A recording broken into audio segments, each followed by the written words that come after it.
കോഴിക്കോട് പടരുന്ന മാരക പനിക്ക് നിപ്പ വൈറസ് ആണ് കാരണം എന്ന് സ്ഥിരീകരിച്ചു. ഇതുവരെ 9 പേർ സമാന ലക്ഷണങ്ങളാൽ മരണപ്പെട്ടു. പഴങ്ങൾ കഴിച്ചു ജീവിക്കുന്ന ഫ്ലൈയിങ് ഫോക്സ് എന്നറിയപ്പെടുന്ന വവ്വാലുകളാണ് നിപ്പ വൈറസിനെ പകർത്തുന്നത്.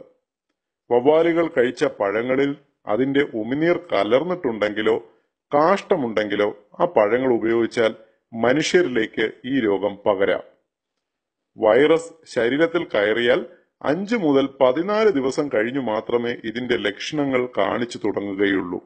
അതിനാൽ വവ്വാലുകൾ സാധാരണ കഴിക്കുന്ന ചാമ്പയ്ക്ക, പേരയ്ക്ക, മാമ്പഴം, ചക്ക എന്നിവ കഴിക്കുമ്പോൾ സൂക്ഷിക്കുക.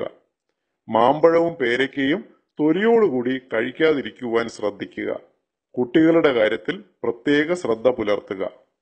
വവ്വാലുകൾ മാത്രമല്ല, വവ്വാലുകളുടെ സാന്നിധ്യമുള്ള പന്നി ഫാമുകൾ വഴിയും ഈ രോഗം പകരാം.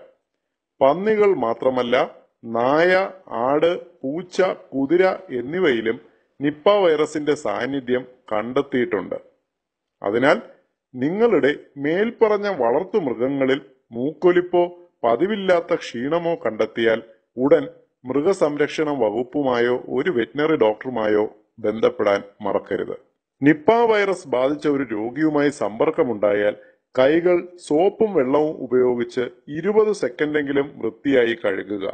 രോഗിയുമായി 1 മീറ്ററെങ്കിലും ദൂരം പാലിക്കുകയും രോഗി കിടക്കുന്ന സ്ഥലത്തു നിന്നും അകലം പാലിക്കുകയും ചെയ്യുക.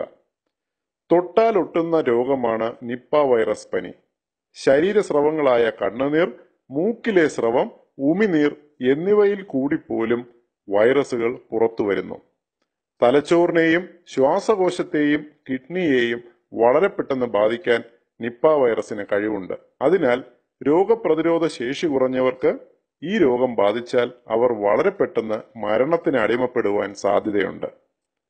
പൊതുസമൂഹത്തിന്റെ അറിവിലേക്കായി ഈ ഇൻഫർമേഷൻ പരമാവധി ഷെയർ ചെയ്ത് ജനങ്ങളെ ബോധവൽക്കരിക്കുക എന്ന് ഓ മൈ ഹെൽത്ത്.